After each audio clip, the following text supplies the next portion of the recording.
আমি ম্যাক্সিমাম হরিবাসরে দেখি মায়েরা যখন ওই গানের শেষে বলে একটু নাচো, আমরা আজকে একটু গান করো, আমরা নাচবো, সেই নাচের মধ্যে যে একটা বিশ্রী রূপ, চোখ রাখা যাবে না। আমি বলছি তো যে একটা ভদ্র আর ভক্ত মানুষ ওই নাচের দিকে একভাবে চোখ রাখতে পারবেন না, কারণ ওখানে ভক্তি নেই। ওখানে যে জিনিসটা রয়েছে একটা ভক্ত কোনোদিন নিতে পারে না। আর এখন তো বর্তমানে রাসের কীর্তন মানে তো নাচের হিসাব নেই, সে যে কি নাচ হয়, মানে এটা আমি জানি ভদ্রলোক আর ভক্ত লোক, এই দু ধরনের মানুষ এই বর্তমানে রাসের আসরে বসে থাকতে পারবে না। ভক্ত হতে হবে না, কিন্তু ভদ্রলোক যদি হয় সে থাকতে পারবে না, আর যে ভক্ত হবে সে তো পারবেই না, পারবেই না। এই যে কি রসের নাচ, রাধারানীর সঙ্গে কৃষ্ণের যে প্রেমের রাসটা হয়েছিল সেখানে না মানুষ বুক চাপড়ে কাঁদতে কাঁদতে জ্ঞান হারিয়ে ফেলবে। আর এখানে যে রাসের নাচ এখন বর্তমানে বাংলায় হচ্ছে, এ তো কি বলা যায়, কীর্তনকে একেবারে পদদলিত করে দেওয়া ছাড়া কিচ্ছু নয়। আটখানা ইয়াং মেয়েকে নিয়ে ঘুরিয়ে ঘুরিয়ে ড্যান্স দিয়ে রাধা তত্ত্ব কৃষ্ণ তত্ত্বের অমৃতের ভাণ্ডারকে এইভাবে প্রচার চলছে, সেটার বেলায় কোনো প্রতিবাদ হচ্ছে না। মানে কি বৈচিত্র্য দেখুন জগতে, রাস শুনবে নাচবে, কিন্তু এটা রাধারানীর প্রেম। এই বাসরটা এই যে দেখুন না, এখানে তুলসী মঞ্চ রাখা হয়েছে, রাধাকৃষ্ণকে রেখেছেন, কিন্তু এইখানে ধেই ধেই ধেই ধেই ধেই ধেই করে নায়িকাদের ড্যান্স হবে। কিসে? রাস তত্ত্বে। রাসে যেতে পারেন? আপনার জীবনে একদিন রাস আসবে, আমার জীবনে একদিন রাস আসবে। যেদিন রাস আসবে না সেদিন আপনার অঙ্গ থেকে শাড়ি খুলে যাবে, ওড়না খুলে যাবে, আর কানের দুল খুলে চলে যাবে। ঘুমসি ওটা পর্যন্ত দেবে না, কেটে দেবে। নীরবে এসেছো নীরবে যাবে, একা এসেছো একা যাবে। সেদিন তোমার মনে হবে তুমি যেদিন রাসমঞ্চে যাবে, তোমার ওই রাসের মঞ্চের বাঁশির শব্দ শুনে ডাক এসেছে, তোমার বাড়ির লোক কি এটা দেখে নাচাগানা করবে? রাসের বাঁশি শুনতে পাবে একদিন। তুমি যে নাতি নাতনিকে এক সপ্তাহ না দেখলে মনটা পাগল হয়ে যেত, যে স্বামীকে 10 দিন না দেখলে মন কাঁদত, যে স্ত্রীকে 10 দিন না দেখলে মন কাঁদত, আর সেদিনকে তোমার স্ত্রী তোমার বুকে ঝাপটে পড়ে কাঁদবে, তোমার নাতি তখন তোমার চরণ জড়িয়ে ধরে কাঁদবে, সেদিন তাদের কান্নায় তোমার চোখে জল আসবে না। শেষ, মায়ার কান্না শেষ। কৃষ্ণ ভজিবার তরে সংসারে আইনো, মিছে মায়ায় বদ্ধ হয়ে বৃক্ষ সম হয়ে। বাবা, এখানে যারা যারা আছি আমাদের ডাক আসে না, তাই আমরা সেই ধ্বনি শুনতে পাই না। আমরা এখন মায়ার শব্দ শুনতে পাই, মায়ার গন্ধ পাই, মায়ার স্বাদ পায়, মায়ার আনন্দ পায়। কিন্তু সেই মায়ার অতীত, সেই পরমানন্দের ডাক যেদিন আসবে সেদিন তোমার ওই 5 তলা বাড়ি ওটা দাঁড়িয়েই থাকবে, তোমার হাতে গড়া ফুলের বাগান নীরবেই থাকবে, তোমার সব কিছুই রয়ে যাবে। তোমার দেহটাকে নিথর করে সরিয়ে দেবে তোমার উঠোনে। কিছুক্ষণ পরে বাঁশের খাঁচা তৈরি করে তাতে চাপিয়ে হরিবোল হরিবোল বলতে বলতে শ্মশানে নিয়ে যাবে। এতদিন যাদেরকে আপন মনে করলে তারা সেদিন কাঁদবে, তুমি তো কাঁদতে পারবে না। কই সেদিন তোমার সোনার অলংকার কোথায়? সেদিন তোমার দামি শাড়িটা কোথায়? সেদিন তোমার সব কিছু কোথায়? এই তো রাসের মিলন। রয়াকার দন্তে সরাস, আকার মুছে দিলেই হয়ে যায় রস। রয়ের মাঝখানে আকার, ওই আকার হচ্ছে মায়ার পর্দা। মায়ার পর্দা সরিয়ে দিলে র দন্তে স দুটো এক হয়ে যায়। র মানে রাধা, স মানে কৃষ্ণ, র মানে জীবাত্মা, স মানে পরম আত্মা, র মানে ভক্ত, স মানে ভগবান। মাঝখানের আকার সরিয়ে দিলে ভক্ত ভগবানের মিলন রস। তাহলে সেইখানে এইভাবে বিশ্রী নাচ হবার কথা তো নয়। আর হরিবাসরের শেষে আমি একটা দিকে আমার খুব গর্ব হয়, আর একটা দিকে কষ্ট হয়। হরিবাসরের কোনো আসরে আমি দেখি না যে পাগলের মতন পুরুষ মানুষরা নৃত্য করে, নাচে, পুরুষ নাচে, কিন্তু তাদের মার্জিত নাচ আমি দেখি। আমি ম্যাক্সিমাম হরিবাসরে দেখি মায়েরা যখন ওই গানের শেষে বলে একটু নাচো, আমরা আজকে একটু গান করো, আমরা নাচবো, সেই নাচের মধ্যে যে একটা বিশ্রী রূপ, চোখ রাখা যাবে না। আমি বলছি তো যে একটা ভদ্র আর ভক্ত মানুষ ওই নাচের দিকে একভাবে চোখ রাখতে পারবেন না, কারণ ওখানে ভক্তি নেই। ওখানে যে জিনিসটা রয়েছে একটা ভক্ত কোনোদিন নিতে পারে না। তাই আমি প্রত্যেকটা নারী সমাজকে বলবো, এটা কীর্তনের রসমৃতের নৃত্য। এখানে যখন কেউ নাচে সেখানে প্রেমময় নৃত্য হবে, ভাবময় নৃত্য হবে। এখানে ওই উচ্ছৃঙ্খল ওই নাচ আসে না। নাচবেন, অবশ্যই নাচবেন, এমন নাচ নাচবেন যে নাচে মানুষ খুশি হবে না, সেই নাচ দেখে জগৎপতি খুশি হবেন, গৌরহরি খুশি হবেন, কৃষ্ণ খুশি হবেন। তাই আজকের এই রাস পূর্ণিমা আক্ষরিক অর্থ কিন্তু ভক্তের সঙ্গে ভগবানের মিলনের ডাক। আর যখন বাঁশিটা তার নাম ধরে বাজায় তখন কেউ শুনতে পায় না, যার ডাক আসে তার কানে এসে যায়।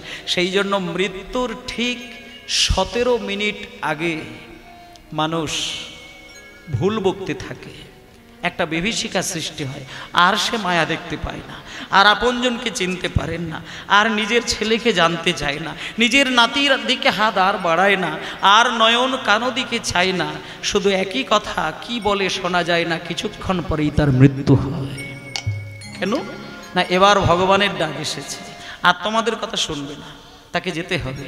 এটাকে হচ্ছে রাস বলে। রস রাসে মিলনের আরেকটা নামই হলো রাসলীলা। আর সেই রাসলীলায় 81 রকমের রসভাণ্ডার থাকে।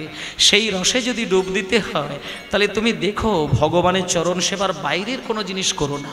তাই আমি মায়েদের কাছে অনুরোধ করছি যে যখন আপনারা হরিনামে নাচবেন শুধু নিজের শালীনতাটা রক্ষা করে নাচবেন, এটাই বলার, আর কিছু নয়।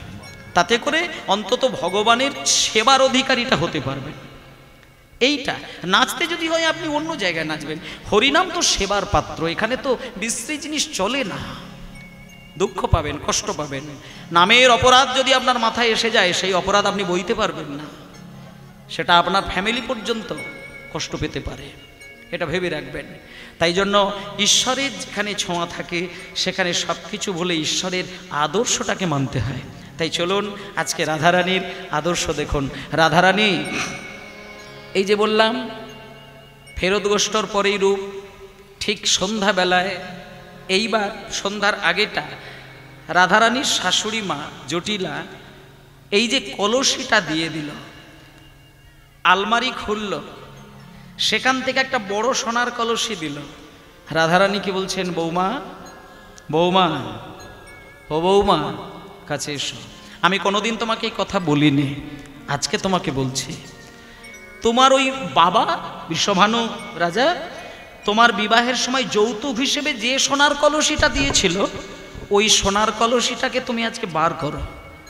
তুমি ওইটা কাঁকে করে নিয়ে তুমি একটু যমুনায় যাও, সুন্দর করে একটু যমুনা থেকে স্বচ্ছ জল তুলে নিয়ে এসো। নামকে নাম জলও আনা হলো, আর একটু বাইরের বাতাস খাওয়া হলো, আর সেই ফাঁকে পাড়ার লোকে দেখবে তোমার বাবা কত সুন্দর দামি সোনার কলসি দিয়েছে। প্রত্যেকটা মাই তো চাই বাবার সুনাম রক্ষা করতে। হাজার শ্বশুর বাড়ি থাকবে কিন্তু বাবার বাড়ির বদনাম কোনো মা সহ্য করতে পারে না। তাই জন্য আজকে শাশুড়ি মা বলছে, যাও যাও যাও যাও যাও যাও কলসিটা নিয়ে যাও, মানুষ দেখুক তোমার বাবা কত বড়, কত দামি, কত ভারী কলসি দিয়েছে, যাও তুমি কাকে করে নিয়ে চলে যাও। এবার শাশুড়ি মার কথা শুনে ভেতরে এত আনন্দ হচ্ছে রাধারানীর, সেটা বাইরে থেকে প্রকাশ নয়, বাইরে থেকে প্রকাশ করলে পাছে ধরে ফেলবে। তাই ভেতরে হাসছে, বাইরে কাঁদছেন। কারণ একটা জিনিস দেখবেন, মানুষ দুঃখেও কাঁদে আর অগাধ পরমানন্দেও মানুষ কাঁদে। যখন কোনো বাবার একটা ছেলে জগতের নাম সুনাম নিয়ে বাড়িতে আসে, যখন কোনো মায়ের একটা সন্তান খুব ভালো কাজ করে বাড়িতে আসে, সুনাম রক্ষা করে, তখন সেই মা ছেলেকে জড়িয়ে ধরে নয়ন জলে তাকে ভাসায়। এটা কিসের কান্না? এটা পরমানন্দের কান্না।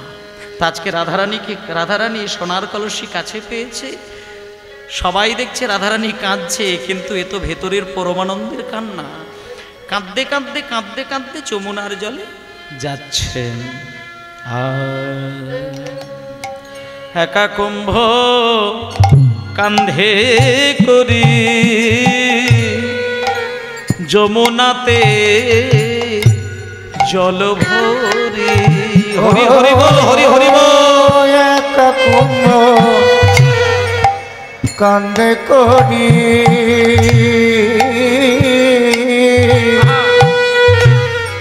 যমুনাতে জল ভরি বলি একা কুম্ভ কান্ধে করি যমুনাতে জল ভরি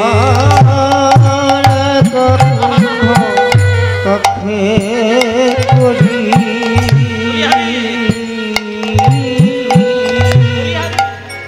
যমুনাতে জল ভরি ওই জলের ভিতরে শ্যাম রাই গো দাঁড়াও দাঁড়াও দাঁড়াও দাঁড়াও আস্তে আস্তে দাঁড়াও। তাহলে আজকে রাধারানী, আচ্ছা মায়েরা এটা আপনারা জানেন তো, রাধারানী যখনই কোথাও যায় সঙ্গে কিন্তু সখীগণ যায়, কিন্তু আজকের দিনটা কিন্তু সখীগণ যায়নি। আজকে রাধারানী একা গেছেন, একাই যমুনায় জল ভরতে গেছেন, তাও আবার কখন? সন্ধ্যার আগে।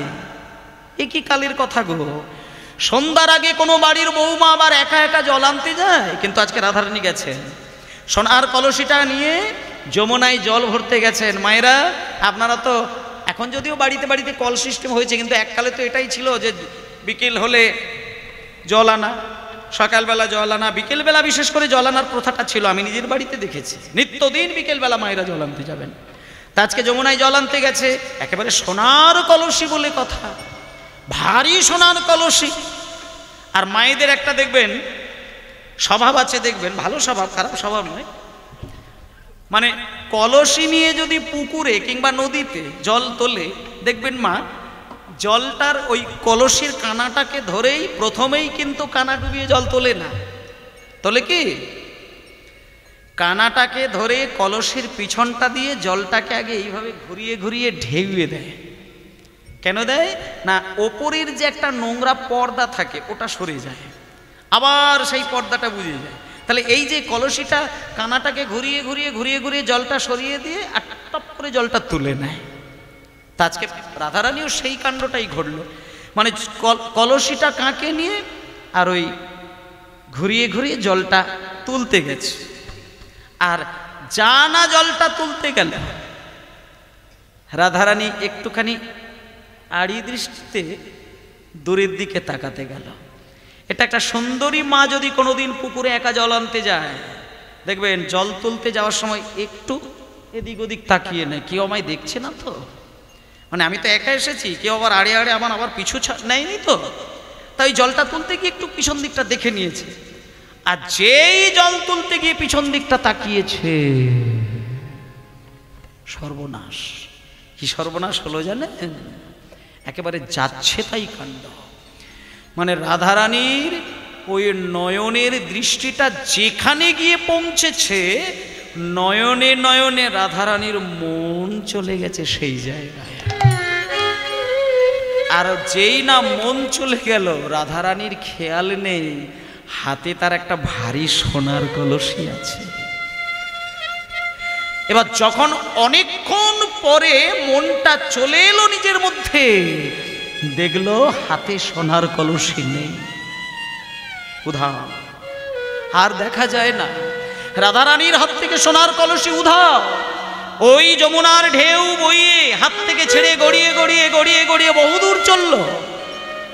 সোনার কলসি আপন মনে ভাসতে ভাসতে চলল, আর মনে মনে সোনার কলসি ভাবছে, আরে আমার আজকে অনেক ভাগ্য ভালো ছিল যে আমি আলমারির ওই বদ্ধতা থেকে মুক্তি পেয়ে আজকে আমি রাধারানীর কোলে কিছুক্ষণের জন্য বসেছিলাম।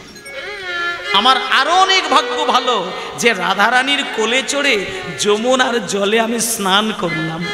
আমার আরো অনেক ভাগ্য ভালো যে আমার মায়া বন্ধন থেকে আমি আজকে চিরতরে ছিন্ন হয়ে আমি আপন মনে ভাসতে ভাসতে চললাম। নিতাই গৌর প্রেমানন্দে হরি বল। তাহলে সোনার কলসি হারিয়ে গেল। এখানে তত্ত্বের দিকে সোনার কলসিকে সবার কাছেই একটা করে সোনার কলসি রয়েছে, সেটা হারিয়ে গেল। একটু পরেই তার তত্ত্বগুলো দেখব। দেখুন, সোনার কলসি হারিয়ে গিয়ে কাঁদতে কাঁদতে ছুটে আসছেন রাধারানী। এবার রাধারানী বাড়িতে এসে শাশুড়ি মার কাছে বসেছেন। হাই সর্বনাশ, শাশুড়ি মা তো বিষয় সম্পত্তি ছাড়া কিচ্ছু জানে না, তার নাম তো জটিলা, একেবারে জটিলের খনি, তাই জটিলা। আর কুটিলের খনি তাকে বলে কুটিলা। জটিলা হচ্ছে শাশুড়ি মা, কুটিলা হচ্ছে ননদী। তা আজকে শাশুড়ি মা রাতার কি বৌমা, দাঁড়াও দাঁড়াও দাঁড়াও দাঁড়াও, ও বৌমা, বৌমা সোনার কলসি কই? তুমি যে বিকেল বেলায় সোনার কলসি নিয়ে গেলে, সোনার কলসি কই? ভারী সোনার কলসি কোথায় তুমি রেখে এলে? রাধারানী শুধু দাঁড়িয়ে দাঁড়িয়ে কাঁদছে, মানে ছচ্ছর করে কাঁদছে, কলসি কলসি নয়নে জল গড়াচ্ছে, রাধার মুখে কোনো কথা নেই। যখনই বারবার প্রশ্ন করছে সোনার কলসি কোথায়, সোনার কলসি কোথায়, সোনার কলসি কোথায়, বলো তুমি, বলো সোনার কলসি কোথায়। হাজারবার প্রশ্ন করার পরে রাধারানী হাত জোড় করে বললেন, মা, ও মা, আমি সোনার কলসি হারিয়ে এসেছি। হারিয়ে এসেছি মানে? দাঁড়াও, কোথায় হারিয়েছ? বলি সোনার কলসি কোথায় হারিয়েছ? ছেলে মানুষই কথা, সোনার কলসি হারিয়ে এসেছে, কোথায় হারিয়েছ বলো, কোথায় হারিয়েছ? রাধারানী বলছে, মা, আমি যমুনার জলে সোনার কলসি হারিয়ে এসেছি মা। আমিও চারিদিকে খুঁজলাম, আমি কোথাও সোনার কলসি দেখতে পেলাম না। জটিলা রেগে গিয়ে বলছে, শোনো বৌমা, সোনার কলসিটা হারানোর আগে তুমি যমুনার জলে ডুবে মরতে পারলে না? আমাকে শুনতে হবে তুমি সোনার কলসি হারিয়ে এসেছ। যখনই বলেছে ডুবে মরলে না, সঙ্গে সঙ্গে ললিতা ছুটে এসেছে। ললিতা এসে বলছে, মা, ও মা, এদিকে আসুন, এদিকে আসুন। আমাদের রাধারানী না কড়া কড়া কথা নিতে পারে না। রাজার মেয়ে তো, বাবার আদরের কন্যা তো, খুব বাবা বুকে জড়িয়ে ধরে আমার রাধারানীকে বড় করেছে। দেখবেন প্রত্যেকটা পুরুষ মানুষের কাছে তার ছেলের থেকে তার কন্যা সন্তানের প্রতি ভালোবাসা অনেক বেশি। আর বাড়ির কন্যাগুলো মাকে যতটা না ভালোবাসে, তার বাবাকে প্রচুর ভালোবাসে। প্রত্যেকটা বাড়ির কন্যা সন্তানগুলো মায়ের থেকে বাবার প্রতি অনেক গুণ বেশি দুর্বলতা, অনেক গুণ বেশি ভালোবাসা। তাই রাধারানী বাবার ভালোবাসার একেবারে ভালোবাসা দিয়ে মোড়া। তাই জন্য আজকে বলছি, মা, রাধারানীকে ওইভাবে কথা বলবেন না, ওইভাবে কথা বলবেন না, ও নিতে পারবে না, ও নিতে পারবে না, ও আদরের, খুব বড় আদরের। আপনি বরং ওকে ছেড়ে দিন, আপনি আমাকে ধরুন, আমি দরকার হলে বুঝিয়ে ওর বাবাকে বলে আরো 2টো সোনার কলসি এনে দেবো, কিন্তু ওকে বাজে কথা গালিগালাজ দেবেন না মা, আপনি ছেড়ে দিন।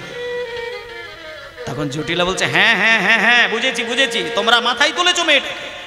যাক, আমি অত বুঝতে চাই না, বলো সোনার কলসি কোথায়, জিজ্ঞেস করো, যাও বাইরে নিয়ে যাও, জিজ্ঞেস করে আমাকে বলো কোথায় সোনার কলসি। এইবার দেখুন মা, জটিলা ঘরে রইল, ললিতা রাধারানীকে হাতে ধরে বেশ কিছুটা দূরে নিয়ে গেলেন। দূরে নিয়ে গিয়ে রাধারানীকে বসালেন, বসিয়ে রাধারানীর হাত দুটো ধরলেন। হাত দুটো ধরে বলছে, রাধে, লোকে পেতলের কলসি হারালে কাঁদে, আচ্ছা তুই সোনার কলসি হারালি? তুই তো বোকা মেয়ে নস, বিশ্বভানু রাজার তুই মেয়ে, তোর মতো মেয়ের সোনার কলসি হারাবে তো না, বিশ্বাস হয় না। আচ্ছা রাধে, বল তো, তুই আমাকে বল, কোথায় হারিয়েছিস, কোথায় হারিয়েছিস, কেন হারিয়েছিস, বলবি না? রাধারানী না কোনো কথাই বলল না, কোনো কথাই বলল না, নীরব, একেবারে নীরব। আসলে প্রাণের মানুষকে যদি দেখতে পায়, সে আর কথা বলতে পারে না, সে মায়ার জগতে ব্যাখ্যা দিতে পারে না। আজকে রাধারানী কি করে বলবে, কি করে বলবে আমি কোথায় হারিয়েছি, কেন হারিয়েছি, কিসের জন্য হারিয়েছি? রাধারানী শুধু কাঁদছে, শুধু কাঁদছে। ললিতা বলছে, রাধে, একটা জিনিস আমি বুঝতে পেরেছি, একটা জিনিস আমি প্রমাণ পেয়েছি, তোর মতন মেয়ে সোনার কলসি হারিয়ে বাড়িতে এসেছে মানে আমি নিশ্চয়ই জানি সোনার কলসির থেকেও অনেক দামি কোনো রত্নের নিশ্চয়ই তুই সন্ধান পেয়েছিস, তাই তুই সোনার কলসি হারিয়েছিস। বল বল বল বল তুই কোথায় হারিয়েছিস? রাধারানী তখন বলে, সখী রে সখী রে, আমি হয়তো সোনার কলসি হারিয়ে এসেছি। ওরে ললিতাই, ওরে বিশাখা, হয়তো আমি সোনার কলসি আর বাড়িতে ফিরিয়ে আনি নাই, কিন্তু যদি কিন্তু তোরা যদি একবার আমার সামনে বসে আমার দুই নয়ন পানে নয়ন মিলে দেখিস, তাহলে তোরা আমায় দেখতে পাবি। আমি আমার দুই নয়ন কলসি ভরে এনেছি,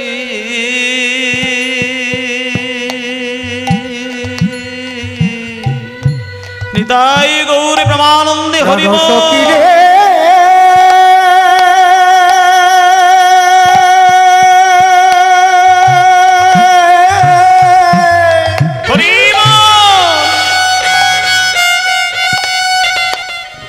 ওগো প্রাণ সখী রে,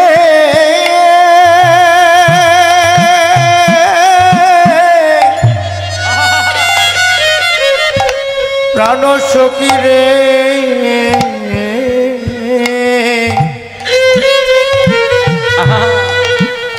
আমার নয়ন রসি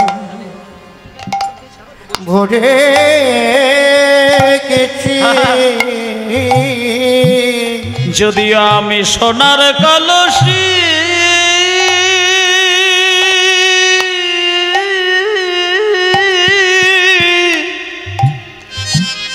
হারায়ে এসেছি,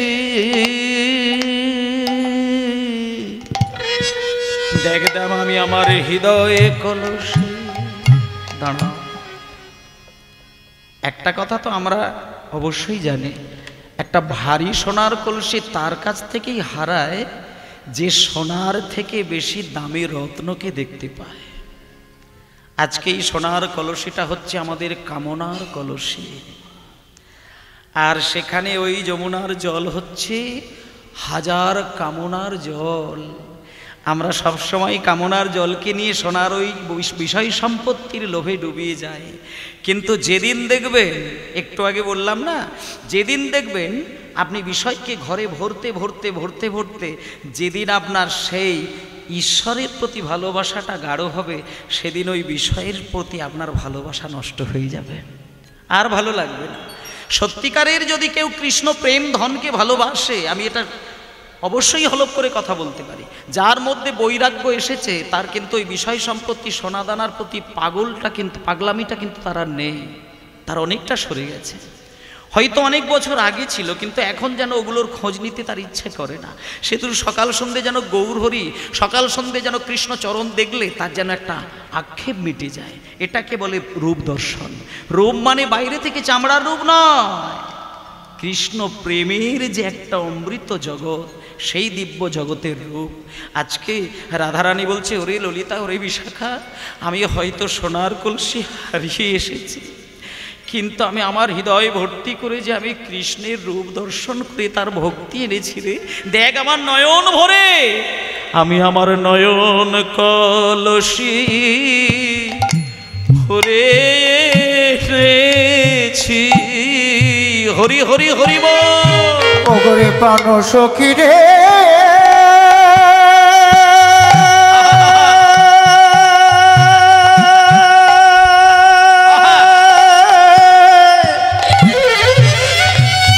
বলি হরি বলি হরি, তোরে আমি বলে যা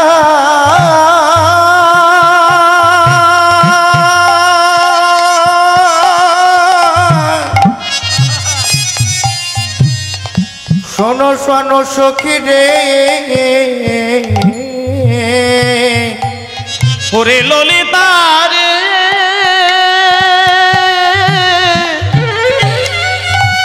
ওরে আমার বিশাখা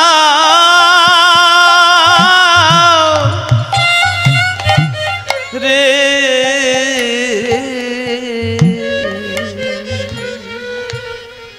এই দেখো সোনার কলসি হারিয়ে গেল।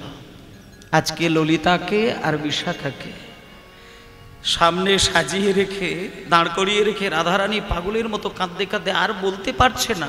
তখন এইবার আস্তে ফিরিয়ে দাও। এইবার রাধারানী কাঁদতে কাঁদতে বলছে, এই ললিতা শোন, আমি তো তোকে বলবোই, তোকে ছাড়া কাকে বলবো বল?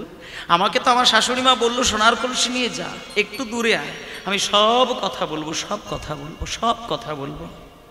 আমি যখন বাড়ি থেকে বার হই না, আমি বাড়ি থেকে বেরিয়ে আমি কলসিটাকে কাঁকে নিলাম, নিয়ে আমি হাঁটতে হাঁটতে যমুনার ধারেও গেলাম, আমি যমুনার জলে একটুখানি নামলাম, নেমে আমি জল তুলতেও গেলাম, কিন্তু কি কাল হলো জানিস?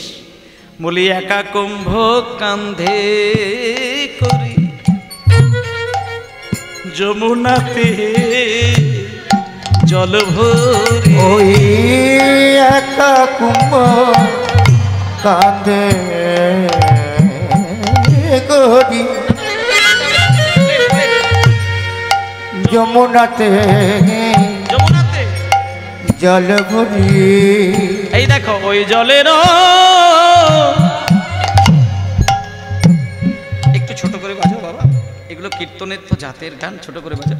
এই যে দেখুন পদগুলোতে কি সুন্দর বুঝিয়ে দিচ্ছে, দেখুন একা কুম্ভ কাঁধে করি আর যমুনাতে জল ভরি। এবার জলটা ভরতে গিয়ে কি দেখলো জলের মধ্যে? দেখুন আসলে যাকে সব কিছু দিয়ে ভালোবাসা যায়, তাকে অন্ধকারেও দেখা যায়, তাকে জলের ভেতরেও দেখা যায়, তাকে আগুনের মধ্যেও দেখা যায়, তাকে ঘুমিয়ে থাকলেও দেখা যায়, তাকে জেগে থাকলেও দেখা যায়। ভালোবাসার আরেক নাম। যে সব কিছু দিয়ে ভালোবাসে সে হঠাৎ করে দেখতেও পায়, তার কথাও শুনতে পায়, কিন্তু নেই। এটা ভালোবাসার প্রতীক। অনেক সময় আমরা ভালোবাসার মানুষকে হারাই, কিন্তু দেখবেন এখানে যদি এরকম ঘটনা কারোর ঘটে থাকে, সত্য কথাটা দেখবেন, যাকে সত্যিই আপনি এতদিন নিজের থেকে বেশি ভালোবেসেছিলেন, সে যখনই হারিয়ে যাবে না, আপনি হঠাৎ হঠাৎ তার কণ্ঠস্বর শুনতে পাবেন। হঠাৎ করেই যেন আপনাকে ডাকলো, হঠাৎ করে আপনার সামনে এসে দাঁড়ালো, কিছুক্ষণের মধ্যেই তার কিচ্ছুই অস্তিত্ব পাবেন না। এটা পূর্ণ ভালোবাসা, অহৈতুকী প্রীতির আর একটা রূপ। আজকে কাঁধে করে জল তুলতে গিয়ে ওই যমুনার এই যে ওই জলের ভিতরে শ্যাম রাই গো, জলের ভিতরে শ্যাম রাই, নিতাই গৌর হরি হরি ভিতরে শ্যাম রাই গো,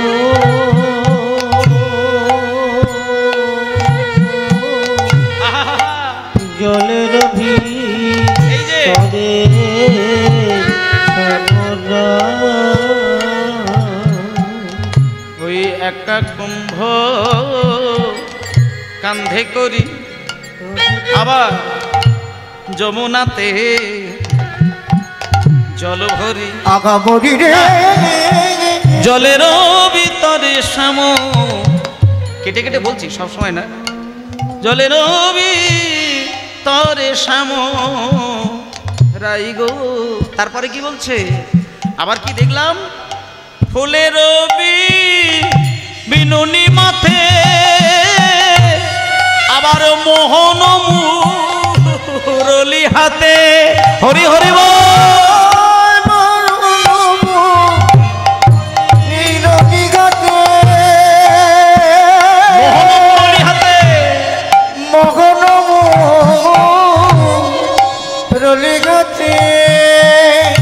ওই ফুলের বিনুনি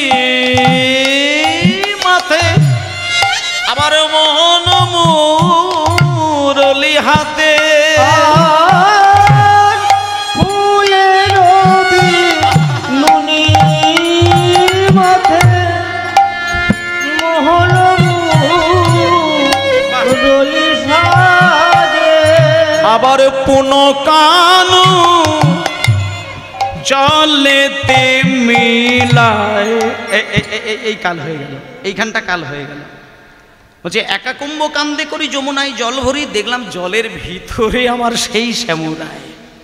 আবার শুধু শুধু শুধু ওই বদনটা দেখলাম তা নয়, ফুলের বিনুনি মাথায় ফুল দিয়ে বিনুনি তৈরি করা আছে, আবার হাতে একটা বাঁশি ধরানো আছে। ভালো করে যেই দেখতে গেলাম পুনঃ কানো জলেতে মিলায়।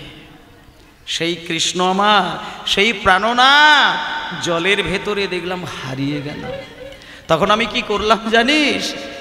আমি অনেকে প্রবন্ধ করি, আমি অনেক প্রবন্ধ করি, তারে ধরিবারে চাই হরি।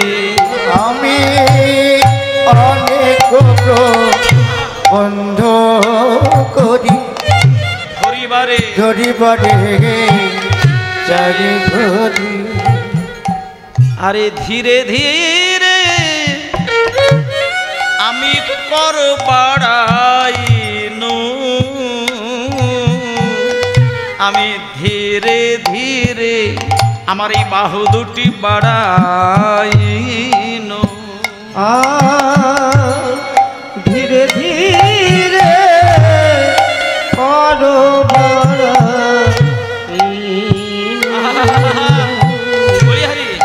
ধীরে ধীরে আমার বাহু আবার করি বাড়াইয়া যায়, আর না দেখিতে পায়।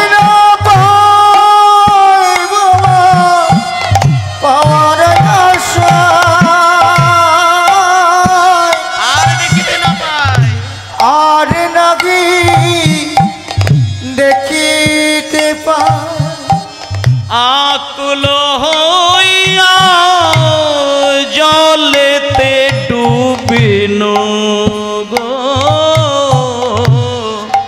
আকুল হইয়া জলেতে ডুবিনু।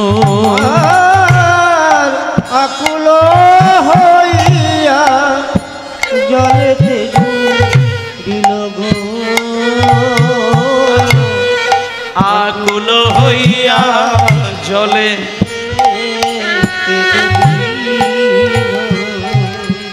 আচ্ছা দাঁড়াও দাঁড়াও, বলছে অনেক প্রবন্ধ করি, ধরিবারে চাই হরি, ধীরে ধীরে কর বাড়াই না। মানে রাধারানী সব কিছুই কিন্তু ভালোবাসার মায়ার অন্ধকারের মতন দেখছেন। ধীরে ধীরে বাহু দুটো বাড়িয়ে ধরতে গেল জলের মধ্যে, আর যেই ধরতে গেছে আর দেখতে না পেয়ে ঝাঁপিয়ে যমুনার জলে ডুব দিল। তখনই ঢেউ হয়ে গেল, আর সেই ঢেউয়ের মধ্যে কি হলো? তখনই তো সোনার কলসি হারিয়ে গেল। এই এত কাণ্ড এত কাণ্ড এত কাণ্ড ঘটল, তার পরক্ষণেই একজন কিন্তু বুঝিয়ে দিলেন। তিনি কে? জ্ঞানদাসের বাণী। এই যে এই যে এতক্ষণ যে আবার পদটা গাইলাম, এটা জ্ঞানদাসের পদ, বিখ্যাত বৈষ্ণব পদকর্তা জ্ঞানদাস, তার পদ। তাই একটুখানি ওনাকে একটু প্রণাম করে নিন। জ্ঞানদাসের বাণী শোনো ও হে বিনোদিনী। হরি হরি ওই জ্ঞানদাসের বাণী শোনো গো বিনোদিনী। মিছে কেন ডুবেছিলে জলে গো, বলো বলো মিছে কেন তুমি ডুবেছিলে জলে। মিছে কেন ডুবেছিলে জলে গো, বাবা মিছে কেন ডুবেছিলে জলে। বুঝিতে না রিলে মায়া, এটা যে মায়া, এই মায়ার কথা বললেন। এবার জ্ঞানদাস বলছেন বুঝিতে না রিলে মায়া, জলে ছিল অঙ্গ ছায়া। মায়েরা হরি হরি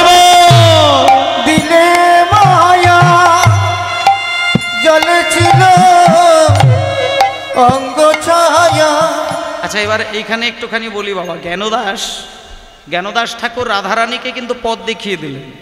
আজকে জ্ঞানদাস ঠাকুর বলছেন যে শোনো রাধে, তুমি মিছেই ডুবেছিলে জলে, কিন্তু আসলে কানাই কোথা ছিল জানো? তোমার ওই প্রাণবধূ কোথায় ছিল জানো? তুমি তো জানো না, আমি বলে দিচ্ছি, তুমি শোনো। এই দেখুন, পদের মধ্যেই বলে দিলেন, রাধারানীকে একবারে সচেতন করে দিলেন। মানে আসলে কৃষ্ণকে পাবে কোথায়? ওই জন্য বলছে, বুঝিতে নারিলে মায়া, এই যে বুঝিতে নারিলে মায়া, জলে ছিল অঙ্গের ছায়া। এই যে বুঝিতে নারিলে মায়া, আসলে জলে ছিল ওই অঙ্গ ছায়া। বুঝিতে না দিল মায়া, জলে ছিল অঙ্গ ছায়া।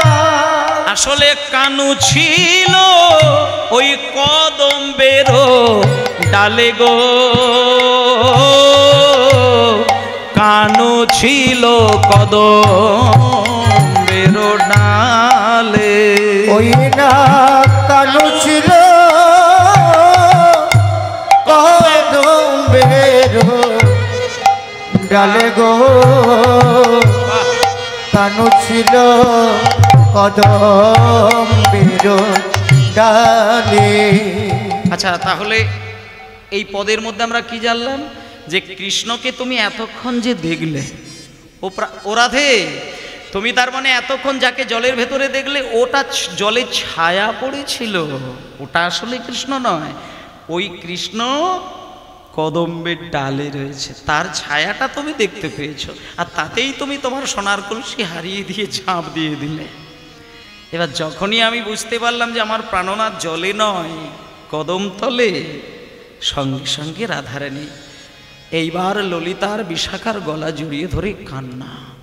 এই ললিতা, বিশাখা, তোরা এবার শুনবি, আমি এইবার ওই জলের মায়া ছেড়ে দিয়ে যখনই আমি কদম গাছের তলায় দেখলাম, আমি সেইখানে আমার প্রাণনাথের রূপ দেখলাম।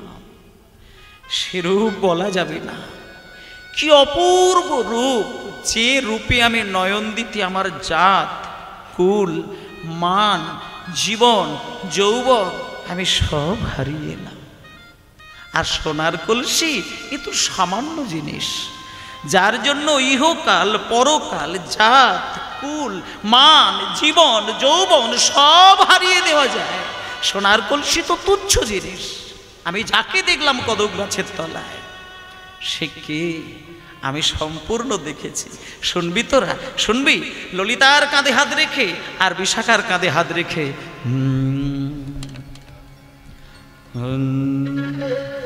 নীলরাত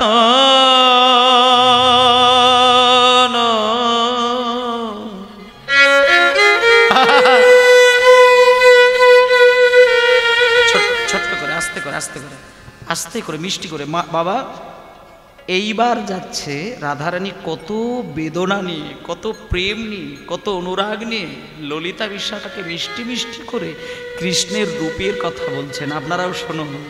আপনারা যদি এই রূপের কথাগুলো শুনতে শুনতে যদি একবার রূপটাকে দর্শন করতে পারেন হৃদয়ের মধ্যে, তাহলে কিন্তু আপনাদের নববিধা ভক্তি জাগ্রত হবে। আর নববিধা ভক্তি জাগ্রত করাই হচ্ছে মানুষের উদ্দেশ্য। এক জন্মে নববিধা শক্তি পাওয়া যায় না। এই যে আপনারা কীর্তন শুনতে বসেছেন, এটাকে বলছে ভক্তি জগতের প্রথম শ্রবণং, দ্বিতীয় হচ্ছে কীর্তনম, তারপরে বিষ্ণু শরণং, তারপরে পাদ সেবনং, তারপরে অর্চনং, তারপরে বন্দনং, তারপরে দাস্যং, তারপরে সখ্যং, তারপরে শেষকালে হচ্ছে আত্মনিবেদন। এই নটা ভক্তি যদি কারোর একসঙ্গে উদিত হয়, তাহলে কিন্তু দেখবেন অনেক মানুষ আছে, আমি অনেক হরিবাসরে দেখেছি, নদিয়া বা মালদার কিছু কিছু হরিবাসরে সামনে এমন কিছু বাবাদেরকে দেখা যায় যারা 3 ঘন্টা চোখ বন্ধ করে কীর্তন শোনে, আর চোখ থেকে সমানে অশ্রু বিগলিত হয়। একসঙ্গে নববিধা ভক্তি যদি কারোর জাগ্রত হয়, সে নয়ন খুলে কোনোদিন বিষ্ণু দর্শন করেন না। নয়ন মুদিত হলে সেই পরম পুরুষ ভগবানের রূপ তিনি দেখেন। তাই আজকে লীলার রূপ লীলা নয়, আজকে রূপ দর্শন। শ্রবণ করতে করতে এমন জায়গায় নিজেকে বসতে হবে যা রাধারানী দেখেছেন, রাধার হৃদয়ে ভাবে ভাবিত হয়ে আমি রাধার সঙ্গে সেই রূপ দর্শন করব। তাহলে রাধারানী দর্শন করে সব হারিয়েছে, আর আমি সেই কথা সেই রূপ দেখে আমি সামান্য নিজের ঘুম খাওয়াটাকে হারাতে পারি না? অবশ্যই পারব। তাই আজকে রাধারানী ললিতা বিশাখাকে বলছে, নীলরা নীল রতন কি নবঘন ঘটা, নখিলে নখন নহে সেনা অঙ্গের ছটা। এই কঠিন কঠিন পদ, এগুলোকে মন দিয়ে শুনতে হবে, তবে ভগবানের কৃপা হবে। নীল রতন কি নবঘন ঘটা, নখিলে নখন নহে সেনা অঙ্গের ছটা। মানে রাধারানী ললিতাকে বলছে, এই ললিতা, আমি যখন কদম গাছের তলায় তাকাতে গেলাম, আমি দেখলাম সেখানে একটা উজ্জ্বল নীল রত্ন। নীল রতন কি নবঘন ঘটা, যেন নূতন করে মেঘের ঘন ঘটা। নখিলে নখন নহে সেনা অঙ্গের ছটা। আমি দেখেও দেখেও দেখেও দেখেও যেন আমার দেখা আশা মেটে না, ওই তার অঙ্গের অপরূপ শোভাটা। তাই আজকে এই পদের মধ্যে বলছেন, নীলরা তন কি নবঘন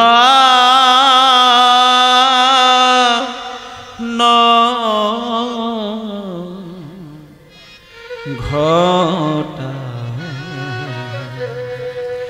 ঘটা নীলরতন কি নবঘন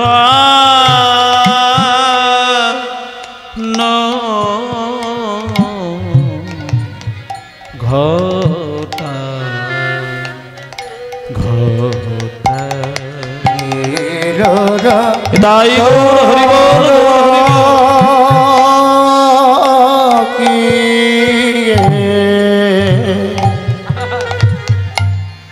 নবঘন ঘটা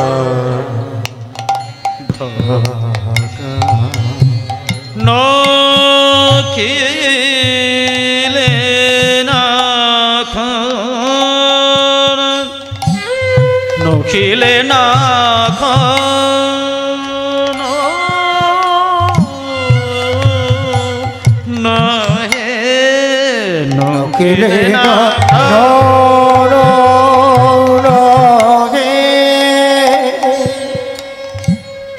নখিলে নখিলে নাখন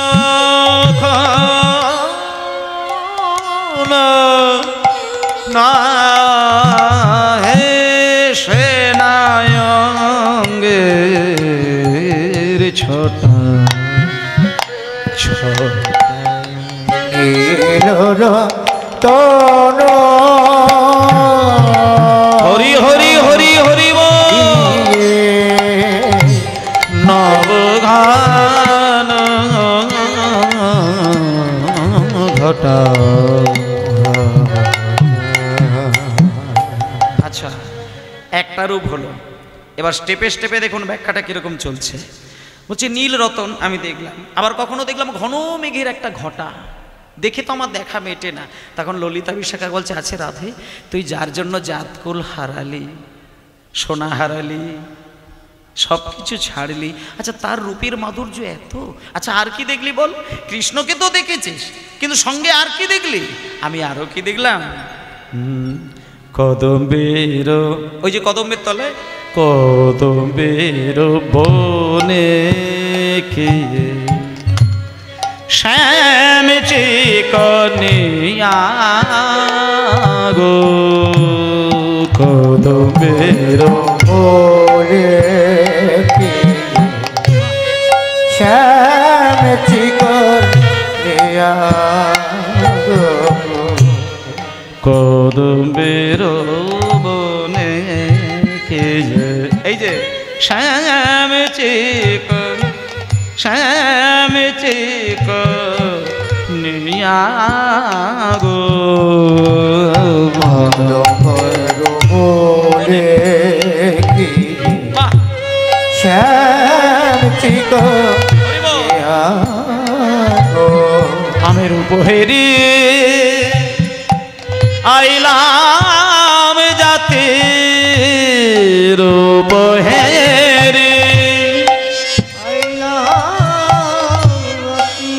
দাঁড়াও দাঁড়াও দাঁড়াও দাঁড়াও দাঁড়াও দাঁড়াও রূপহেরি আইলাম জাতিকুল মজাইয়া একটু আগে বললাম না যে রূপ যৌবন সব হারালো আজকে রাধারানী নিজে মুখে স্বীকার করছে নিজে মুখে ললিতাকে একবারে হলপ করে বলছে এই ললিতা আমি এমন একজনের বদন দেখেছি আমি সবই হারিয়েছি সব এবং কোনটা হারিয়েছি রূপহেরি রূপহেরি আইলাম জাতি আমি রূপহে না না না না রূপহেরি আইলাম জাতি জাতি কুল মজাইয়া গো বলো রূপহেরি আইলাম জাতি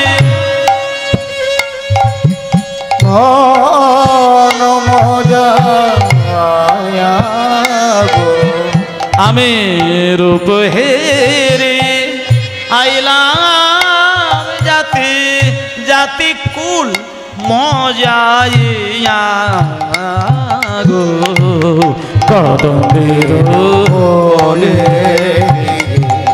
শ্যাম চিক গো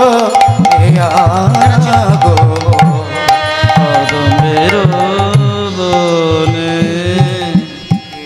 দাঁড়াও আস্তে কদম্বের বনে দেখলাম আমার শ্যাম চিকনিয়া শ্যাম মানে সেই কৃষ্ণ চিকনীয় মানে চিকন চাকন বেশ এবং সেই চিকন চাকন বেশে যখন আমার দৃষ্টিটা পড়েছে আর কি আমার মধ্যে আমি আছি আমার রূপ আমার যৌবন আমার ইহকাল আমার পরকাল আমি সব খইয়ে দিলাম আর আরো বেশি আমার মনটা ওইখানে রয়ে গেল যে আমি আরেকটা দিকে দেখলাম আরেকটা দিক শুনবি শুনবি বদন কমল কিয়ে ওমা পুনমিক চন্দ্র অধর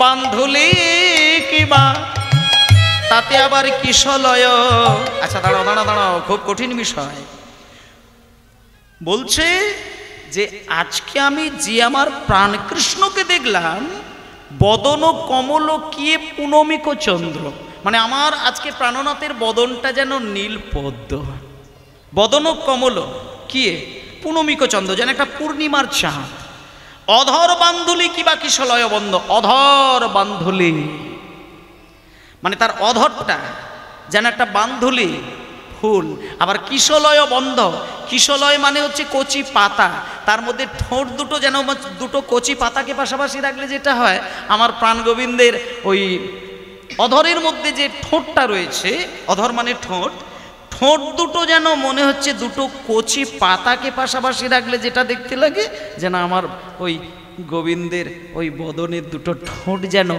কিশলয় বন্ধ কখনো কখনো দেখছে বান্ধুলি ফুলের পাপড়ি আবার কখনো কখনো দেখছে কচি পাতা দুটো পাশাপাশি দুটো ছোট্ট কচি পাতাকে পাশে রাখলে দেখবেন ঠিক যেন দুটো ঠোঁটের মতো দেখতে লাগে তা আজকে রাধারানী সেই ব্যাখ্যাটা দিচ্ছে অধর বান্ধুলি কি মা এদিকে না সেদিকে সামনে ভটভট করছিস কেন চুপ করে বস নালে সেদিক যা অধর বান্ধুলি কি মা কিশলয় বন্ধ অধর বাধুলি কিবা কিশলয় বদন কমল কি পুনমিক চাঁদ বদন কমল কি হে পুনমি দাঁড়াও দাঁড়াও দাঁড়াও আরো একটা আছে তোকে রূপের কত কথা বলবো, রূপের কথা বলতে গেলে আমি পাগল হয়ে যাব। আরো একটা কথা বলি, আরো একটা কথা, চূড়ার উপরে মানে, আচ্ছা মায়েরা, কৃষ্ণের যদি কোথাও ছবি দেখেন শুধু শুধু ফাঁকা মাথা দেখতে পাবেন না, দেখবেন চুলের ওপরে চূড়ার মধ্যে একটা ময়ূরের পালক রয়েছে। ময়ূরের পালকের চূড়া যেখানেই কৃষ্ণের বেদি দেখবেন সেইখানে রয়েছে। ক্যালেন্ডারে যদি কৃষ্ণ থাকে সেখানেও রয়েছে, আবার সঙ্গে বাঁশি রয়েছে। তবে হ্যাঁ, কৃষ্ণের হাতে বাঁশি আর ওই ময়ূরের চূড়া এটা তো থাকবেই, কিন্তু আসলে কিন্তু কৃষ্ণের দুটো রূপ। বৃন্দাবনে সবসময় তো কৃষ্ণ ছিল না, যখন দ্বারকায় গিয়েছিল, হস্তিনাপুরে গিয়েছিল, কুরুক্ষেত্রে গিয়েছিল, সেখানে কৃষ্ণ যখন যুদ্ধ করেছিল সেখানে কোনো অবস্থাতেই, আপনারা হয়তো খেয়াল করেননি, বাঁশি কিন্তু কৃষ্ণ কোনো অবস্থায় ধরেননি। কুরুক্ষেত্রের রণাঙ্গনে যখন কৃষ্ণ যুদ্ধ করেছিলেন সেখানে বাঁশিটাকে আড়াল করে দিয়েছিলেন, হাতে কিন্তু চক্র ধরেছিলেন, সেটাও কিন্তু কৃষ্ণ, কিন্তু সেটা প্রেমিক ভগবানের রূপ নয়, সেটা কিন্তু কৃষ্ণের দাদারূপ, নেতারূপ। একটা সমাজে দাদাগিরি দেখাতে গেলে ওসব বাঁশি দিয়ে হবে না, নেতাগিরি দেখাতে গেলে বাঁশির সুরে হবে না, সেখানে একটু অস্ত্র ধরতে হয়। সেই জন্য ভগবান অস্ত্রও ধরেছিলেন, কারণ দুষ্টের দমন আর সৃষ্টির পালন করার জন্য। কারণ ভগবান একটা জিনিস জানেন যে সবাই তো এ জগতে ভক্ত হতে পারে না, কিছু দুষ্টু লোক আছে যারা ভক্তের মনে ব্যথা দিয়ে জীবন কাটায়। তাহলে যারা ভক্তকে ব্যথা দেয়, ভক্তকে মারে, ভক্তকে যন্ত্রণা দেয়, তাদেরকে একমাত্র রক্ষা করার জন্য আমি ছাড়া কেউ থাকতে পারে না। তাই ভগবান মাঝে মধ্যে বাঁশি ছেড়ে দিয়ে যুদ্ধ চালানোর জন্য অস্ত্র ধরেছিলেন, এবং রামচন্দ্রও তীর ধনুক ধরেছিলেন, এবং নারায়ণও কিন্তু 4 হাতের মধ্যে 2টো হাতে চক্র গদা ধরেছিলেন। কেন? শুধু দুষ্টকে দমন করার জন্য। আর ভক্তকে ব্যথা দেওয়ার জন্য এই জগতে হাজার মানুষ আছে। যে পরম বৈষ্ণব হবে, আমি এটা গ্যারেন্টি দিয়ে বলবো, ব্যথা তাকে পেতে হবেই হবে। তুমি যদি ভক্ত না হও তাহলে তোমার ব্যথা নেই, কিন্তু যদি সত্যিকারের ভক্ত হয়ে যাও তাহলে তোমাকে লাঞ্ছনা, গঞ্জনা, ব্যথা সহ্য করতেই হবে। হরিদাস কলিযুগে জন্ম নিয়েছিলেন, শুধু 3 লক্ষ বার নামে নিজে ডুবেছিল বলে তাকে নামের অলংকার পড়তে হয়েছিল। এটা অনেকেই জানেন, নামের অলংকার পড়তে হয়েছিল। যখন 22 বাজারে বেত্রাঘাত করে সারা অঙ্গের কোথাও তার ফাঁকা নেই, সব দিক থেকে ঝরঝর করে রক্ত ঝরছে, জ্ঞান হারিয়ে গেল। সবাই ভাবলো মারা গেছে, ছুঁড়িয়ে দিল গঙ্গার জলে। ভাসতে ভাসতে কোনো একটা জায়গায় ঠেকেছিল, সেখানে অদ্বৈত ঠাকুর গিয়ে দেহটা দেখতে পেয়েছিল, কিন্তু চিনতে পেরেছিল এ আমার সেই শিষ্য যার নাম ছিল হারেশ, আমি নাম দিয়েছিলাম হরিদাস। তাকে 2টো বাহু বাড়িয়ে তুলে নিলেন। অদ্বৈত ঠাকুর হরিদাসকে দেখে পাগল হয়ে কাঁদছে, কি করেছে এত কাণ্ড। কোন রকমে হরিদাসের জ্ঞান ফিরিয়ে দিয়ে হরিদাসকে অদ্বৈত বুকে জড়িয়ে ধরে বলছে, হরিদাস, কে মেরেছে তোমার? কে তোমায় ব্যথা দিয়েছে? কে তোমার দেহকে তজনজ করেছে, ক্ষত ক্ষত করেছে? তখন হরিদাস কি বলেছিল জানেন? গুরুদেব, আমাকে মেরেছে, আমাকে ব্যথা দিয়েছে, আমাকে কেউ মারেনি, আমাকে কেউ ব্যথা দেয়নি, এ আমার ব্যথা নয়, এ আমার কারোর মারার জন্য হয়নি। আসলে গুরুদেব, এটা তো কলির যুগ, আমি কলির যুগে জন্ম নিয়ে আমি শুধু প্রাণ ভরে হরিনাম করেছিলাম বলে কলির জীব আমাকে হরিনামের অলংকার পরিয়ে দিয়েছে। এটা হরিনামের অলংকার, এটা কোনো ব্যথা নয়, এটা কোনো কান্না নয়, এটা কোনো যন্ত্রণা নয়, এটা কলির মানুষের কাছে হরিনাম করলে এই অলংকার যে তাকে বইতে হবে। গুরুদেব, কত বড় কথা, কত বড় কথা। গুরুদেবকে বলছে, কলির যুগে জন্ম নিয়ে প্রেম ভরে হরিনাম করলে তোমাকে কলির অলংকার গলায় ঝোলাতে হবে, সেটা কলির মানুষের ব্যথা, জ্বালা, যন্ত্রণা তোমাকে খেতে হবে। তাই পরম বৈষ্ণব যদি হয়ে তুমি এই কলির মানুষের কাছে চলাফেরা করো, তোমাকে গালিগালাজ খেতে হবেই, ক্রিটিসাইজ কথা তোমাকে শুনতে হবেই, আবার প্রয়োজন হলে তোমাকে মারধরও খেতে হবে। কিন্তু যারা পরম বৈষ্ণব হয় তারা মাথা নত করে মার খায়, কিচ্ছু করে না। একমাত্র সনাতন ধর্মের পরম বৈষ্ণব যিনি হবেন, তিনি সহনশীলতার সঙ্গে জীবন কাটায়, কিন্তু উল্টে কাউকে ব্যথা দেয় না। এ পৃথিবীতে যত ধর্ম আছে প্রত্যেকটা ধর্ম নিজের ধর্মকে বড় করে, অন্য ধর্মকে রসাতলে পাঠায়, কিন্তু সনাতন ধর্ম ও কথা বলে না। সনাতন ধর্ম একটাই কথা বলে, আমার ধর্ম শ্রেষ্ঠ ধর্ম, আর পৃথিবীতে যত ধর্ম আছে সেই ধর্মের ভেতরে যদি কোনো আদি তত্ত্ব থাকে, আমি আঁচল পেতে সেটা গ্রহণ করে নিলাম। নিতাই গৌর প্রেমানন্দে হরি বল। তাই জন্য এই সনাতন ধর্ম মানুষকে সহ্য ক্ষমতা শেখায়, ভালো জিনিসকে গ্রহণ করতে শেখায়, উল্টে কাউকে ব্যথা দিতে শেখায় না। এ হলো সেই ধর্ম। তাই জন্য মাগো, ভগবানের নাম করলে তাকে ব্যথা পেতে হবে, ব্যথা পেতে হবে। তাই কৃষ্ণ প্রেম ধনে ধনে তুমি হবে, অথচ তোমাকে কাঁদতে হবে না, এ তো হতে পারে না। কৃষ্ণ ধন তোমাকে পেতে হবে মানে মায়ার সংসারে পড়ে তোমাকে কাঁদতেই হবে, কাঁদতেই হবে, কাঁদতেই হবে, কাঁদতেই হবে। যত কাঁদবে, যত কাঁদবে, মনের ভেতরের ময়লা ওই জলের সঙ্গে সব বেরিয়ে গিয়ে তুমি ধুয়ে মুছে পরিষ্কার হয়ে যাবে। একমাত্র নামে কান্না যার আসে, তার ভেতরের মোহ ময়লা নয়ন জলে সব ধৌত হয়ে যায়। কাঁদতে হবে, মায়া কান্না নয়, প্রেমের কান্না।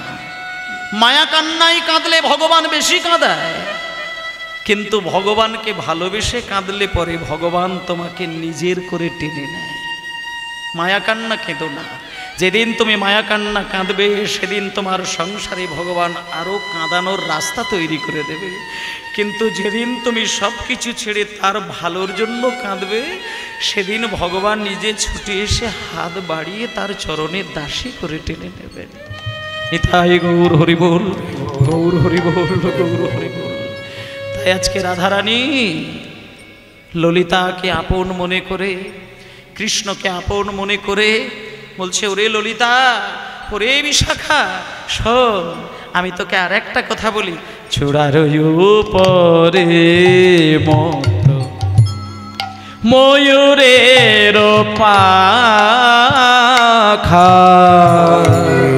চূড়ার উপরে ময়ূরের পাখা, চূড়ার উপরে মত আবার ময়ূরের পাখা।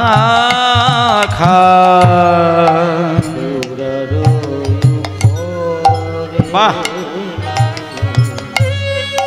ময়ূরের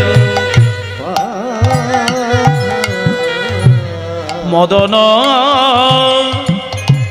মহেন্দ্র ধনু, মদন মহেন্দ্র ধনু, কি বাদিল দেখা। মদন মদন রেণু কি বাদিল দেখা। তাই মায়েরা, ও মা, তাই জন্য একটা কথা বলছিলাম, কৃষ্ণের ওই মাথায় ময়ূরের পালকের চূড়া আর ওই তার হাতে বাঁশি, এগুলো থাকলে তাহলে আপনি বুঝবেন তিনি প্রেমিক ভগবান, তিনি ভক্তকে কোনোদিন কাঁদায় না। আর ভগবান জানে আমাকে দেশ রক্ষা করতে গেলে আমাকে বাঁশি ছাড়তে হবে, তাই তিনি বাঁশি ছেড়ে দিয়েছিলেন।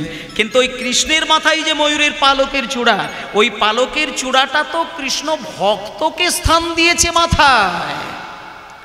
আসলে আজকে যে ময়ূরের পালকের চূড়াটি দেখছেন, ও তো রাধারানীরই আরেকটি রূপের সংকেত।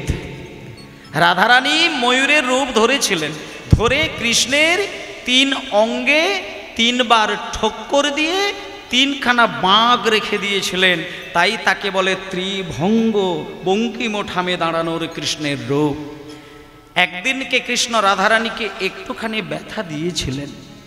যে রাধা কৃষ্ণকে ব্যথা দেয় না, যে রাধা কৃষ্ণ নাম ছাড়া কারোর নাম অন্তরেও আনে না, আজকে সেই রাধারানীকে ব্যথা দিয়েছিলেন কৃষ্ণ। আর যে কৃষ্ণ ছাড়া কিছু জানে না তাকে ব্যথা দিয়ে কি পার পাওয়া যায়? একদিন রাধারানীকে ছেড়ে দিয়ে কৃষ্ণ বিরজার কাছে গেছিল। আর বিরজাও কিন্তু কৃষ্ণের ভক্ত, বিরজাও কিন্তু রাধারানীর মতো কৃষ্ণ ছাড়া কিছু জানে না। কিন্তু বিরজা এমনভাবে কেঁদে কেঁদে কৃষ্ণকে ডাকলো যে রাধারানীকে ছেড়ে দিয়ে কৃষ্ণ বিরজার কাছে গিয়ে ইতিমধ্যেই রাধারানীকে ভুলে গিয়েছিলেন, কিন্তু হাজার হোক ভালোবাসা দিয়ে মোড়াতো। কাউকে যদি ভালোবাসা দিয়ে তার চরণ দুটো বাঁধা যায়, সে যদি কাউকে ঠকায়, তাকে ঠকিয়ে সে কোনোদিন নিস্তার পায় না। ভালোবাসার টান এমন একটা টান, আমি যদি কাউকে নিঃস্বার্থে ভালোবাসি, সে যদি বাইরে ঠকায়, আমি ঘুমিয়েও জানতে পারবো। এখন ফোনের যুগ এসেছে। এককালে মা বাবা দেশে থাকতো আর ছেলে মেয়ে বিদেশে থাকতো। বিদেশ থেকে ছেলের যদি বুকে কোনো যন্ত্রণা হয়, মা ঘুমিয়ে ছেলের কষ্টকে অনুভব করতে পারে। সত্যিকারের মা হলে, সত্যিকারের পিতা হলে, সন্তানের ব্যথা উঠলে মা বাবাকে খবর দিতে লাগে না, মায়ের অন্তর জেনে যায়। এটাকে বলে ভালোবাসা। আর সেই ভালোবাসা দিয়ে যদি কাউকে জড়িয়ে রাখা যায়, সে যদি ঠকায়, অবশ্যই ধরা পড়ে যায়। রাধারানী তো কৃষ্ণ ছাড়া কিচ্ছু জানে না। তাহলে রাধারানীকে ছেড়ে বিরজার কুঞ্জে যাবে, রাধারানীকে কি লুকিয়ে রাখা যায়? হঠাৎ করে রাধারানীর ঘুম ভেঙে গেল, কৃষ্ণকে দেখতে পেল না। কাঁদতে বিরজার কুঞ্জে গিয়ে দেখে বিরজার কোলে মাথা রেখে প্রাণ কৃষ্ণ প্রেমের কথা বলছেন। রাধারানী নিজেকে আর ঠিক থাকতে পারল না। সঙ্গে সঙ্গে কাঁদতে বিরজার কুঞ্জে যখন তার দক্ষিণ চরণটা বসিয়েছেন, সঙ্গে সঙ্গে বিরজার কুঞ্জ কেঁপে উঠল।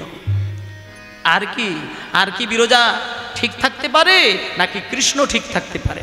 সঙ্গে সঙ্গে বিরজা আর কৃষ্ণ রাধারানীর দিকে তাকানোর সঙ্গে সঙ্গে রাধারানীকে শুধু লুকানোর জন্য কৃষ্ণ একটা সাপ হয়ে গেল, আর বিরজা একটা নদী হয়ে জল হয়ে বইতে শুরু করলেন। তখন রাধারানী মনে মনে চিন্তা করলেন, বেশ প্রাণনা, আমার ভালোবাসা নিয়ে তুমি ছেলে খেলা করলে, তুমি আমাকে পরীক্ষা করছো, তুমি সর্পরূপ ধরেছো, আমি চিনতে পারবো না। দেখি আমিও তোমায় পরীক্ষা করব, আমিও দেখব তুমি আমার ব্যথা কত সহ্য করতে পারো। তাই রাধারানী ময়ূরের রূপ ধারণ করে সাপ রূপে কৃষ্ণের অঙ্গের 3টে জায়গায় 3টে ধাক্কা দিলেন, ঠক্কর দিলেন। ময়ূরের শক্ত ঠোঁট সহ্য করতে পারল না। যখন ওই শক্ত আঘাত সহ্য করতে না পেরে কৃষ্ণ সাবরূপ ত্যাগ করে পুনরায় সেই কৃষ্ণরূপ ধারণ করে রাধারানীর সামনে হাত জোড় করে, মানে যে রাধারানী কৃষ্ণকে প্রণাম করে, আজকে সেই কৃষ্ণ রাধাকে প্রণাম করে বলছে, রাধে আমি তোমার কাছে পরাজিত, আমি তোমার কাছে পরাজিত। আমি সারা জীবন পরাজয়ের চিহ্ন বহন করে এই ত্রিভুবনের সকলকে আমি দেখাবো যে আমি রাধার কাছে মাথা নত করতে পেরেছি। তাই রাধে, তোমার কাছে পরাজিত হয়েছি বলে তার চিহ্ন স্বরূপ তুমি যে ময়ূরের রূপ ধরেছ, সেই ময়ূর রূপের একটা পালক তুমি আমার এই হাতে দাও, আমি সারা জীবন মাথায় ধারণ করে থাকব। নিতাই গৌর প্রেমানন্দে হরিবোল হরিবোল হরিবোল। চোরার পরে মত ময়ূরের পাখা, চোরার উপরে ময়ূরের পাখা, মদন মহেন্দ্র ধনু, মদন মহেন্দ্র আর মদন মহেন্দ্র ধনু, মদন মহেন্দ্র ধনু, আর কি বাদিল দেখা, মদন হরি হরি মদনু কি বাদিল দেখা। আহ, এক এক করে ললিতা রাধারানী রূপ শুনছে। যে ললিতা এতক্ষণে যে রূপে কথা বলছিলেন, ললিতারও কিন্তু ধীরে ধীরে চোখে জল এসে যাচ্ছে। জগৎপতি কৃষ্ণের রূপ দর্শন, নিজেকে ধরে রাখা যায়? তারপরে রাধারানী বলছে, ওরে আমি তবুও ঠিক ছিলাম, কিন্তু তার পরক্ষণে আমি আর একটা জিনিস দেখলাম, আর একটা জিনিস শুনলাম। যখনই আমি শুনতে পেলাম সেই জিনিসটা, আর আমি নিজেকে ধরে রাখতে পারলাম না। কি জানিস? তাহেয়তি সুমধুর, এই জায়গাটায় তাহেয়তি। আস্তে, ভগবানের হাতে বাঁশিটা থাকে বলেই আমাদের যেতে হয়। কারণ আমাদেরকে ডাকতে গেলে কৃষ্ণকে বাঁশিতে হাত দিতে হবে। ওমা, আজকে আপনারা জানেন কৃষ্ণের হাতে বাঁশি থাকে, বংশী থাকে, মুরলী থাকে। আর সবাই জানে যেটাই বাঁশি সেটাই বংশী সেটাই মুরলী, তা নয়। বাঁশি আলাদা, বংশী আলাদা, মুরলী আলাদা, দুটো তিনটে জিনিস এক নয়। কৃষ্ণ তিনটে বাঁশি নিয়ে তিনখানা বাঁকে তিন রকমভাবে বাঁশি বাজায়। কেন? না ত্রিভুবনকে তার নিজের চোখের মধ্যে রাখার জন্য, ত্রিভুবনকে শান্ত রাখার জন্য এই ত্রিভুবনের মালিক ভগবানের তিনখানা বাঁশি নিয়ে দাঁড়ানো। বাঁশি, বংশী, মুরলী। 12 আঙুল লম্বা 9টি ছিদ্রযুক্ত বাঁশি তাকে বলে বংশী। 17 আঙুল লম্বা 8টি ছিদ্রযুক্ত বাঁশি তাকে বলে বেণু। আর 2 হাত লম্বা 4টি ছিদ্রযুক্ত বাঁশি তাকে বলা হয় মুরলী। আজকে রাধারানী কদম্বের তলায় কৃষ্ণকে দেখল, আবার দেখলো তার কি সুন্দর দুটো বাহু এইভাবে তোলা, সেখানে বদনটা বাঁকিয়েছে। কৃষ্ণ তিনখানা বাঁকে দাঁড়ায়, বদনটা বেঁকে থাকে, আর দেহটা তার উল্টো দিকে বেঁকে থাকে, আবার চরণ উল্টো দিকে বেঁকে থাকে। এই তিন রকমভাবে কৃষ্ণের বাঁকে দাঁড়ানো আর তিনটে বাঁশিকে সংকেত করা, এগুলো ত্রিভুবনকে রক্ষা করার কৃষ্ণের একটা রূপ। তা আজকে সেই কৃষ্ণ কেমন ভাবে বাঁশি নিয়েছে আর কি বাঁশিটা করলেন সেটাও ললিতাকে বলছেন। তাহেয়তি সুমধুর মুরলীর শানে, তাহেয়তি সুমধুর আবার মুরলীর শানে।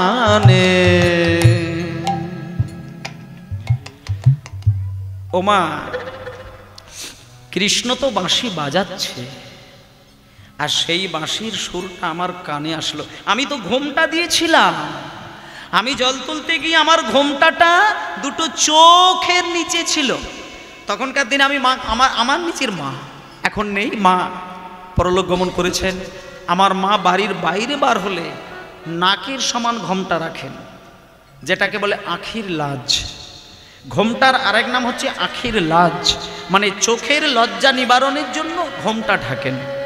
শাশুড়ি মানে কোনো বৌমা ভাসুরের কাছে, শ্বশুর মশাইয়ের কাছে দাঁড়াতে গেলে তখনকার বিধান ছিল মায়েরা ঘোমটা দিত।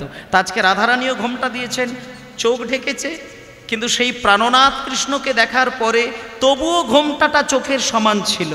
কিন্তু যখন সেই প্রাণনাথ বাঁশিটা শুধু ধরা নয়, আরো একটা কাজ করে ফেললেন। বাঁশিটা সঙ্গে সঙ্গে হাতে ধরে নিয়ে, ও বাঁশি রে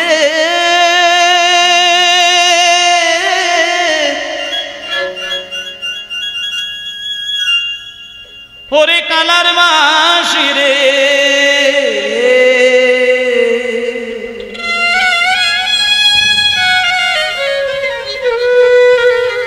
আরে বেজো না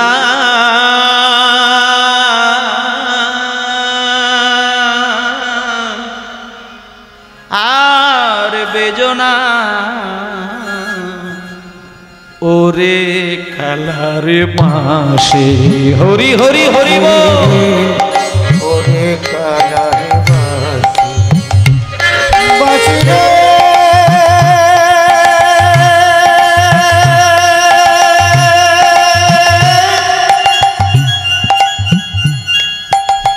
ও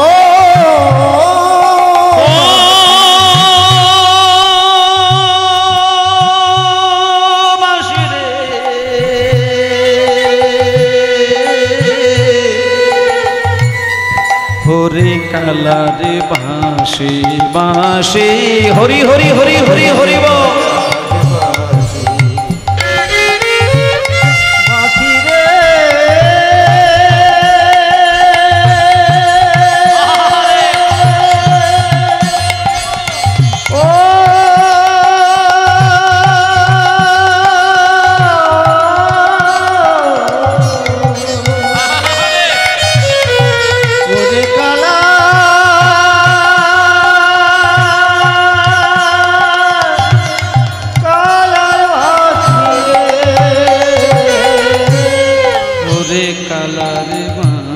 রাধারানী বলছি কোন বাঝারে ছিলা বাসি রে